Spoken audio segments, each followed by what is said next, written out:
While the glory days of the rom-com are in the past about 15 years, every now and then you get a funny film like No Hard Feelings, starring Jennifer Lawrence, to kind of return you to that genre.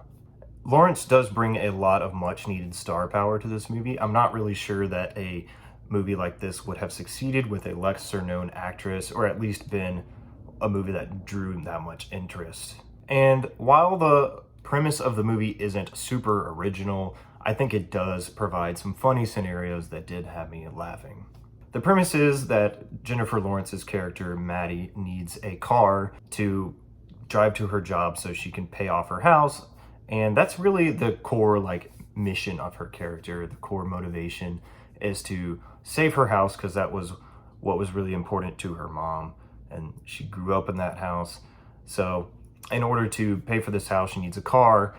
And this couple of helicopter parents say, I will give you a car only if you date and sleep with my son because he needs to get out of his shell. One of the funniest scenes in this movie was actually the first scene where Maddie meets Percy, the man who she is trying to date in order to get the car. And he volunteers at a dog shelter. And when they first meet, she's trying to seduce him, get this over with quick so she can get the car. But then she learns that he's kind of somebody who wants to get to know you first before all that happens. And there's a scene where she's trying to essentially take him back to her house and get it over with, but he thinks that she is kidnapping him, so he ends up getting his mace out and starts this whole plan to run. It was funny. And there's a lot of scenes like this that are just kind of ridiculous, but you laugh at. However, I think the film is actually at its strongest and its writing is at its strongest when the characters are slowing down and kind of learning about each other. I think it's quite sincere. And of course, Jennifer Lawrence has a history of being a really terrific, dramatic actress. And I really think she brings a lot of might to those moments where it's subtle, but you can see the story being played out just in how her face reacts to certain situations. I thought that Jennifer Lawrence was a great pick for this movie, and I hope that she continues to do more comedy. There's also a singing scene in this with Percy's character as he's kind of learned how to come out of his shell. He sings the song Man Eater at a date that they go on, and usually song scenes in movies are really cheesy and bad, and it's cheesy here admittedly, but I thought it really worked because the choice of the song had a lot of meaning.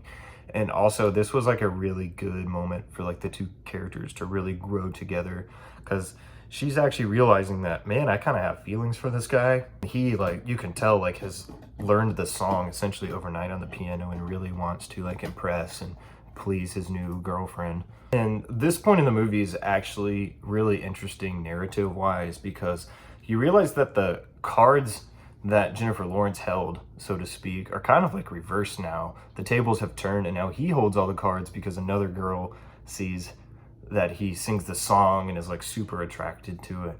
So yeah, I just thought that was a funny little shift in the movie that actually made a lot of sense. While I did think this movie was really funny, I don't think it really stood out in the genre, and it's not going to be one of my favorite movies of all rom-coms. I don't really think it has the intrigue and creativity of a movie like The Hangover. And it doesn't really suit my preference for absurd humor, dumb humor either. It was just kind of a pretty generic rom-com that is definitely watchable. The story beats are cliche, but they work. I mean, it's safe. They've been tried and tested. If you want to check out No Hard Feelings, I'd recommend it. It's not really for kids. It's very irreverent, has a lot of language. But yeah, it's funny.